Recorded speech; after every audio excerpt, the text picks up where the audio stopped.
kind of went on and on that, but I think the foreign policy is a big fuck up. Medicare for all, Donald Trump is more likely to give us Medicare for all and TPP. Hillary Clinton is just giving lip service. She's totally going to fuck us over on TPP. That's working class people. It's not fair trade. We're limiting our sovereignty, and plus a whole bunch of host of shit. That Malaysia has slave labor, so we're endorsing slave labor. Then there's the environmental regulations, labor regulations. There's a lot of shit that TPP is going to get around, which is the point of TPP. So they don't have to listen to all these fucking nations do their thing. Poverty, homelessness, free internet, and didn't hear much about any of this.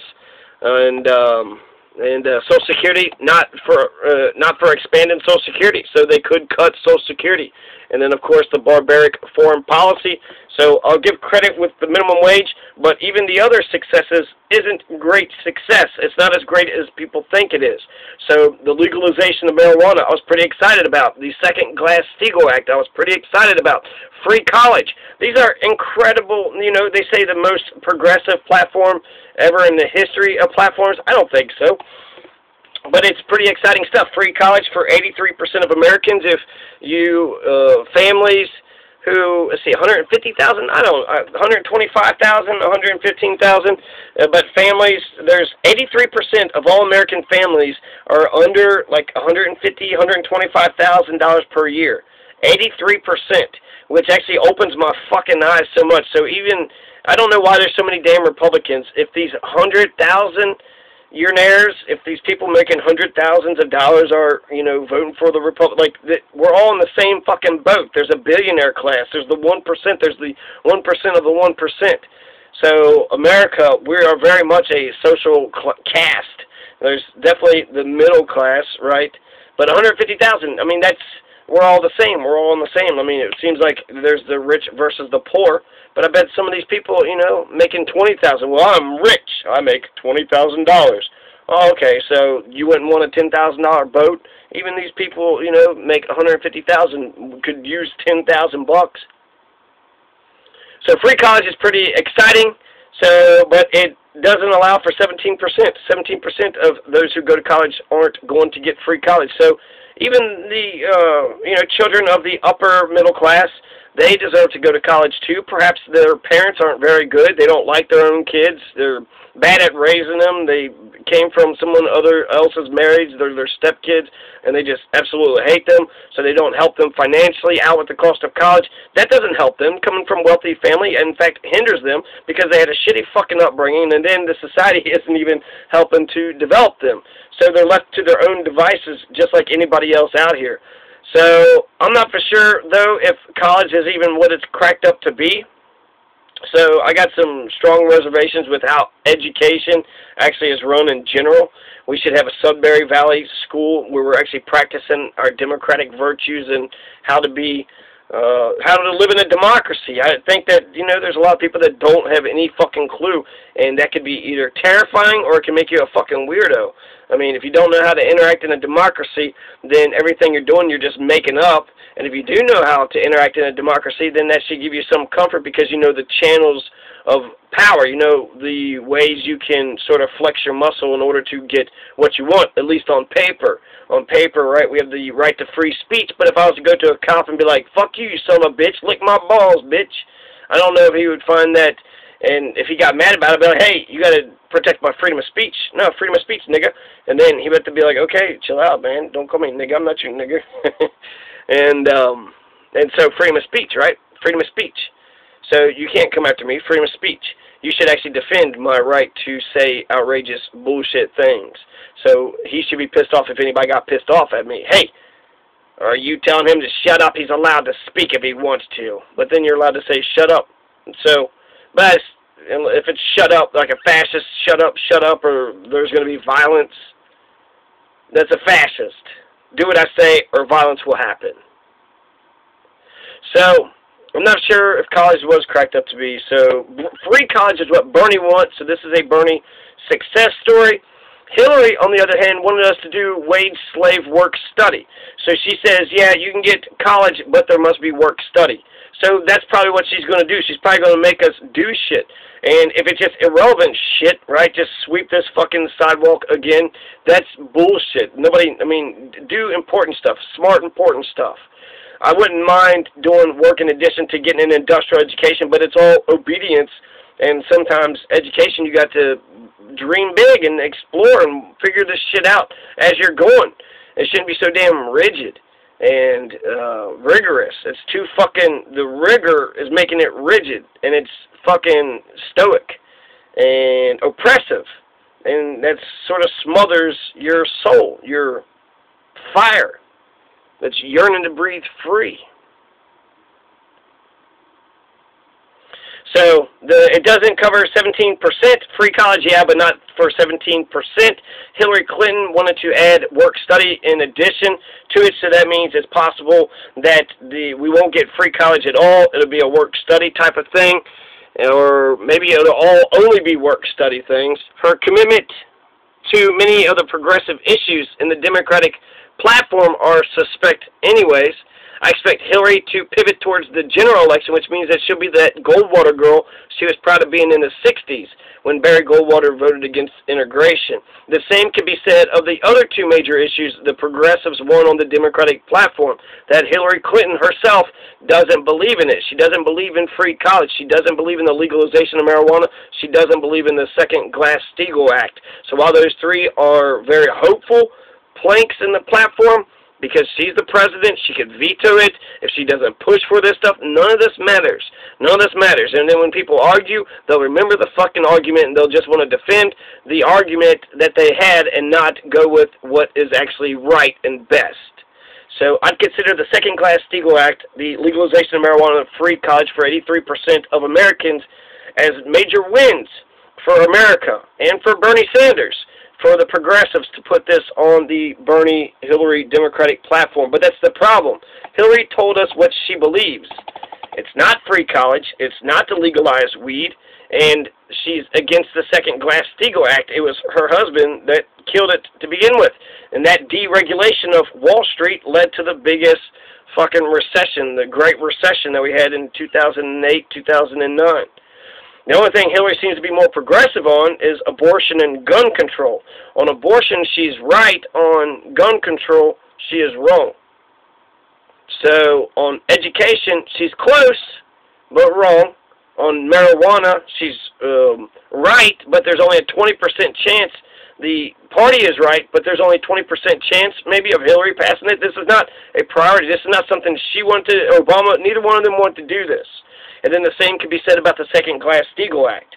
So, she's Mrs. fucking Goldman Sachs. She's going to, you know, regulate the financial institutions. She said, hey, I went to Wall Street and I told them, cut it out. That's how she handles Wall Street, cut it out. Fucking get the fuck out of here. She's a conservative. She triangulates. She makes fucking deals. They compromise. Obama even said, even if you're 100% right, in order to get things done, you have to cut deals and compromise. And that's the fucking problem, Barack, is like we've been cutting deals the whole fucking time. The lesser evils has led to the greatest fucking wickedness on the face of the planet. It's got to stop. You've been lying to us the whole fucking time. So that's why Jill Stein is the only logical person in a safe state to vote for, and in a swing state, how can you swallow your pride and actually participate in voting against your best interest? How can you, you know, I thought about this. There was that Kyle Brzezowski guy. He says that it's just a cop-out if you have a decision to make between Hillary and Trump, and you just say Gary Johnson or Jill Stein. You're not actually answering the question. And so if the hypothetical is there's only Hillary and there's only Trump, and you get to choose who the president of the United States gets to be, who would you pick? Well, that is an interesting question. I did think about it. I went back and forth many times. Sometimes I think Hillary, sometimes I think Trump. But that's the problem. That's the point. They both suck. They both are crap. They both, I can't trust Trump. He's a fucking Republican. Why would you even run as a Republican? What the fuck are you trying to prove here? And then Hillary, I don't trust that she's a progressive, so I know that I'm voting a Republican. So I'm voting for a liberal Republican, or I'm voting for a Republican liberal. What's the fucking difference? Who's going to do their duty? Who's actually going to be honest and, you know, go forth with their plans? I don't fucking know. I cannot tell you who would be better. Some part of me says Trump. It'll be new. It'll be fresh. And he'll shake shit up so much. He would be a monarch. And so the Trump kids would be, you know, part of our backdrop for years. But do we want Chelsea? Is that the royal family that we want? Fucking Chelsea? Jill Stein, man. Jill Stein all the way. They're bad choices. And so my answer to that question is neither. I still vote for neither. And you want to say that's still a cop-out. I just told you that there are some times I'm like, well, Hillary would be better on Trump on this issue and that issue, but Trump would be better on this issue and that issue. It wouldn't come down to me choosing who the fuck the two presidents are. That's not the reality. That's not the situation I live in. The situation I live in is that there's 4 candidates, and if it was only those 2 candidates and I had to make a decision, absolutely 100% had to make a decision, I would not go to the polls. Their favorability ratings are off the chart, 70%. Most people hate them. Most people hate both of them. That's the only reason they're voting for the other person. Hey, why are you voting for Trump? Well, fuck Hillary. Oh, okay, why are you voting for Hillary? Well, fuck Trump. That's not a reason to vote for somebody. So everybody's voting against somebody. They're not voting for anybody. And I wouldn't vote for either one of them because that is a protest. I think Russell Brand is absolutely right. This whole conversation, me participating, I talk about the issues, I care about this shit, and what it made my life better, it's made my life fucking worse. Telling you what the fuck I think, that hasn't helped me out. What I need to do is not even bother with the electoral politics fucking show and just worry about my life and, you know, direct action campaigns and just work on my circle, my own clique of power. Don't even fucking worry about the greater society, the greater good, the community, or none of that shit. Worry about me, myself, and I, and that's it. So, I mean, is that what you want? Is that the direction we're going? I think that having conversations about policies and politics, this stuff is important. This is important. Silence is not an option. A closed mouth doesn't get fed. So if you keep, you know, the squeaky wheel gets the oil. So if you keep your mouth shut, you're not going to change shit. But I feel like I'm exposing myself because I tell the truth and I'm putting myself out there when I'm not 100% economic. I don't have good economic certainty, and that does put you know, coats my understanding of the world. It coats my perspective. So she's close, but wrong on the education. Right on marijuana, the platform, but 20% chance of her passing it. The same could be said about the second Glass-Steagall Act. And, you know, she's completely wrong on the TPP. She's anti-Medicare for all. Hillary Clinton, she's not for Medicare for everybody. Her delegates was not, 7-6. She's not for the expansion of Social Security. And her foreign policy is completely fucked. So the percentage, I think, is about 6 to 7. 6/7 of the platform was Bernie Sanders, which means 7/13. 6/13 is Bernie Sanders, 7/13 is Hillary Clinton. She's got one more delegate, so therefore she's got a higher percentage of her ideas that went into the platform than Bernie. 40% is good, but it's not the majority, and that's a problem because if you don't have the monarch pushing for you, nor do you have the majority, who the fuck is going to be pushing for these issues? Us dumb fucks that actually believe these assholes were going to do something? We got to push for these ideas now? No, you promised them to us. Just fucking do it. You promised them, just do it so we can focus on all these other fucking issues. You say minimum wage, raise fucking minimum wage. You are sitting there saying free college for 83% of Americans, then do it. You're going to legalize marijuana, do it. And the other one, free college, legalizing marijuana, and the Glass-Steagall Act. Fucking do it. Fucking regulate the financial industry. Separate commercial investment banking. It just seems like common sense 101, really. And those are the good things, the good progressive things that I would love to see you do. If you don't do that things, I don't even feel 100% with the things you're promising me. So even the good things, I'm skeptical. We'll have to keep the pressure on for free college, legal weed, the second Glass-Steagall Act. We'll have to keep the pressure on them just to make sure those planks get materialized. So it's not 100%. It's not in the bag that we'll get free college. It's not in the bag that we'll get legal weed across the nation. And it's not in the bag that we'll get even a second Glass-Steagall Act. So I'll see it when I believe it. Okay, so those were the worst parts and the best parts of the Democratic platform. Now, to see a recent example of when Hillary said one thing at one point and another thing at another point was when she flip-flopped on the TPP. So she's flip-flopping, right? That one video, 17 fucking minutes of nothing but lies. But the Trans-Pacific Partnership Trade Agreement, Obama tried to fast-track a few months ago, a free trade agreement that infringes upon labor rights, American sovereignty, and would be mostly beneficial for the industrial capitalist. More jobs from America would be lost overseas to Asia, where Trump's got his tire factories located. So the TPP, this is NAFTA for the West. This is NAFTA for the Pacific Ocean.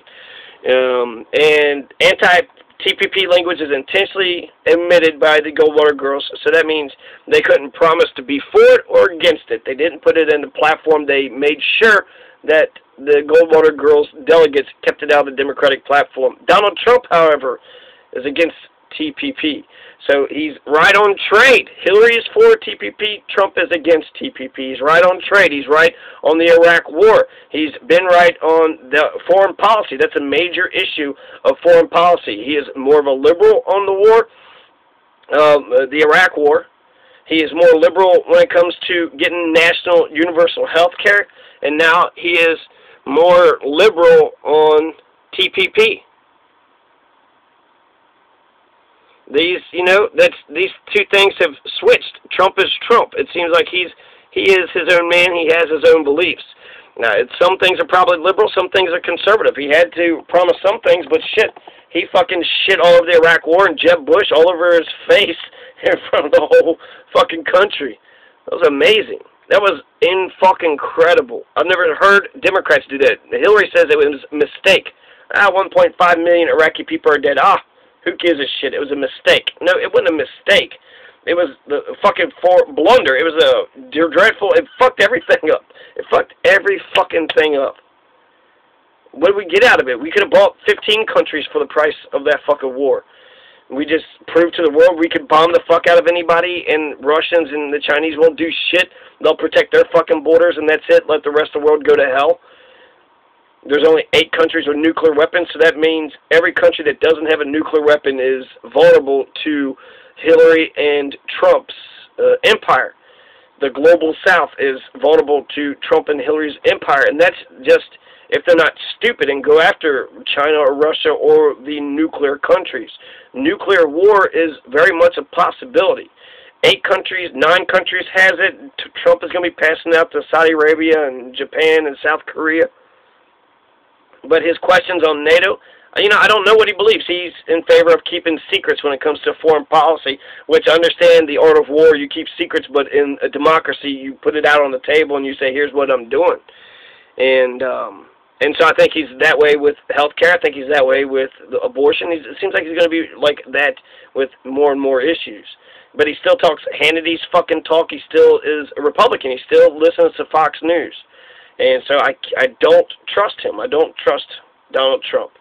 I like him. I like how he's speaking truth, like his stream of conscious speaking style. It doesn't sound as rigid and boring and like a cardboard, like a fucking fake politician. Hillary Clinton sounds like a fake politician. And I just can't fucking trust her. I just cannot fucking trust her. She's owned by Goldman Sachs, by foreign countries. Those are the people that donated to her campaign. She would not release the transcripts of what she said to Wall Street, these banking institutions, and all these foreign fucking speeches. So who knows what the fuck she's been promising for all these decades and decades of, doing what it is that she does.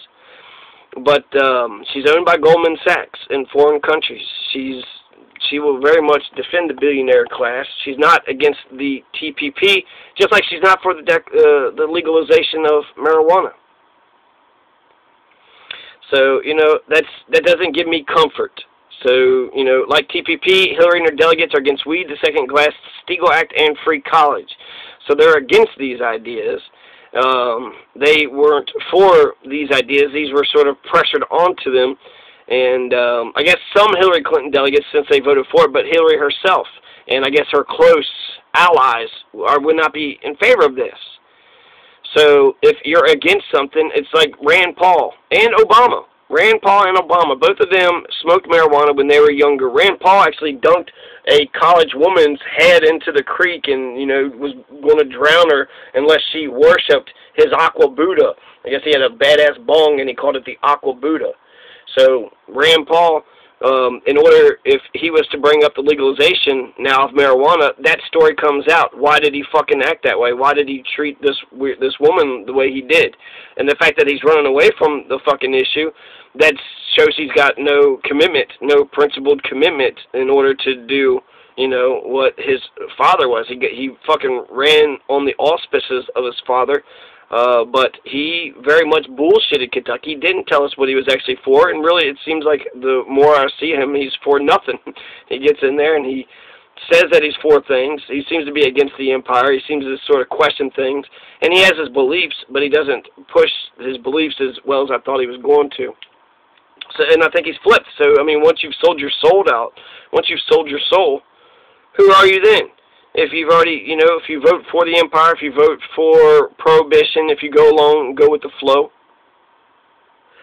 So the Democratic platform was just a mess, a small bag of goodies that upon scrutinization and inspection is really just a facade of red meat for the progressives to eat up, just a pile of shit words of false promises that shitlery won't abide by anyways. Tim Kaine was picked as the vice president, which shows that Hillary Clinton is already running to the right. Tim Kaine is against abortion. He's in love with Israel. Bernie Sanders called him more conservative than himself. There's also what's notable in the Democratic platform are the issues that are wholly absent. War on poverty wasn't declared. No land reform. No universal basic income, which has been called for by Martin Luther King and Milton Friedman. Everybody gets a check. Like all of you old bastards on Social Security, you're getting a check right now, but you're taking it away from the working class people of America. That's how Social Security works. It's not they say it's insurance, but you're guaranteed to get it. You work 5 years in the workforce, you get Social Security. So it's actually a shitty fucking, it's a Ponzi scheme. It's a social redistribution. And that's okay. I'm in favor of redistribution, but you need to understand that you're privileged, okay? You're getting a check. It's not enough. You can't live on it. I understand that. Fixed income, yeah, I'm sure. That sucks. But it's fixed because it's a government check coming from the American working people. And there's a cap on it. Anybody who makes over $250,000 a year don't even have to pay into it. So it's poor working class, right? Or middle and down, $250,000 and down.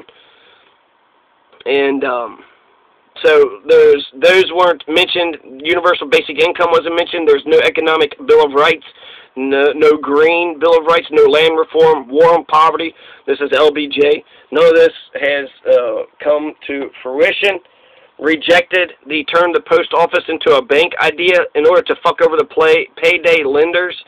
There's an idea that says post offices should start running checking accounts, and that would be such a good idea. Poor people, if you can't get a bank account, then you're forced to go to a payday lending site, which takes $20 to $30 off your check, and then they hope that you can't pay your bills. You come in, and then it gets into this scheme where you're always having to borrow every week, and then they're charging you every week every time you borrow money. Debbie Wasserman Schultz took a bunch of payday shark loan lending money. And Debbie Wasserman, so payday shark loan, right, shark loan lending money places. She was taking money from the payday lenders. Debbie had influence on the platform at the time, so therefore turning a post office into a bank idea, so regular working class people, this is a tax on working people that probably most middle class people never even fucking know about. You got a bank, who gives a shit, right? But if you don't have a bank, then you're stuck having to cash your check from someplace. And then a lot of corporations want to only pay you by check. They won't give you cash. So really, the whole fucking, the executives want to pay by cash. The fucking loan sharks want to try to make some money. Banks, whatever their fucking deal is. Why won't they give a bank account for some people? They're private institutions. I guess they don't have to give you a bank account. That would guarantee that everybody gets a bank account if the post office was running running like a bank. And they've done this in North Dakota, so this has worked in North Dakota. Corporate welfare wasn't banned. Hillary Rodham Clinton delegates voted against it. Why would you vote against corporate welfare? Everybody bitches about welfare, but corporate welfare, crony capitalism. Nothing was written about the reversal of Citizens United. I didn't read anything about early childhood, family medical leave act. In fact, if Hillary wants my votes, she would become a socialist too. A pot-smoking socialist peace candidate. Be a hippie. But when was she a hippie? During the 60s, she was on the opposite side of the hippies. She's probably for law and order Nixon too. I want to know when she became a Democrat, actually, to be honest with you. Nothing was written about the reversal of Citizens United, but I heard she pledged against Citizens United, so that's possibly a good thing. I didn't read anything about early child care or medical family leave act. On the environment, there's no carbon tax, so how are we going to curb all this pollution? The Hillary Rodham Clinton delegates voted against the carbon tax. Fracking wasn't banned. Hillary Rodham Clinton delegates voted against them. Fracking causes earthquakes. It's caused much more earthquakes in Oklahoma. It also fucks up the drinking water. So the executive of the fracking company wouldn't even let the fracking company frack around his fucking house because he knew that it would fuck up his drinking water. He's like, hell no, get that shit out of my backyard. So an executive of a fracking company didn't want fracking to happen around his house. He wants fracking to happen around everybody else's houses. 100% clean energy by 2050 was voted down by Hillary Rodham Clinton's delegates. Jill Stein, however, is calling for 100% clean renewable energy by 2030. So they wouldn't even do it by 2050, and she's saying 2030. 14 years, just wind, solar, and water. I forget, there's only 3, but essentially the renewable energy resources or sources of energy, that's all we get it from. That is so visionary. She's got a vision. Jill Stein has an incredible vision.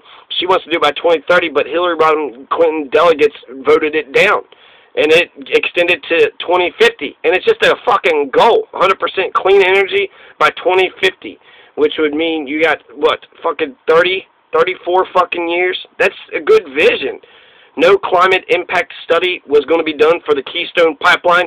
So the Keystone Pipeline could be done, but they would have to pay and finance the impact study. So if we build the Keystone Pipeline, what would be the impact to the environment, to the local streams and whatever, to everybody? What's the impact? But they voted that down too, which signals that they're going to pass the Keystone Pipeline. Again, conservative fucking bullshit. Voted down by Hillary Rodham Clinton delegates, which seems to indicate the Keystone Pipeline will eventually get built by a Hillary Clinton administration. I know that Allison Grimes was in favor of the Keystone Pipeline. Rejection of taxing offshore drilling corporations. The Hillary Rodham Clinton delegates voted against it. So, again, how are you going to stop, offshore drilling? That was BP with all that big-ass oil spill.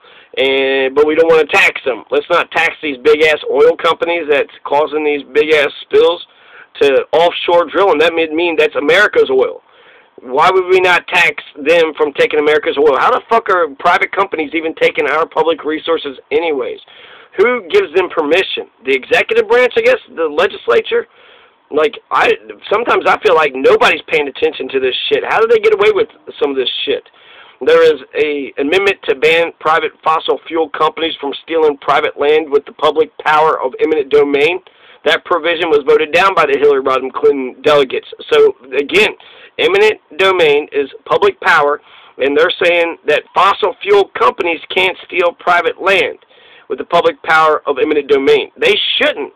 It should be a government project. Government owns the whole fucking thing. If they got to bring contractors in, that's only a temporary thing, but ultimately it's the fucking government. So you're saying that BP can force the government to give them land.